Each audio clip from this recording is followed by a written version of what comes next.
ఎంత పచ్చి దగాకోరులు అంటే వీళ్ళందరూ కూడా. మరీ ప్రత్యేకించి చంద్రబాబు నాయుడు గారు 40 ఏళ్ళ ఇండస్ట్రీ అని చెప్తాడు.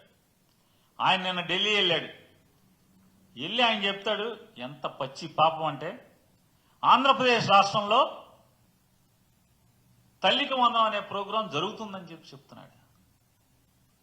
ఇంతకన్నా దగా ఇంకోటి ఉంటుందా అని అడుగుతున్నాను. మీడియాకి, ఢిల్లీ మీడియాకి చెప్తున్నాడు.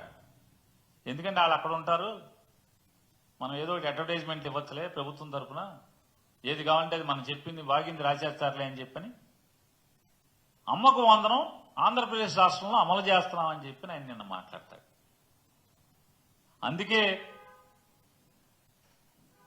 ఈ ఆంధ్ర రాష్ట్ర ప్రజలందరూ కూడా రేపు జరగబోయేది కడపలో దగానాడు తప్పితే మరొక నాడు కాదనేది అందరూ భావిస్తున్నారు.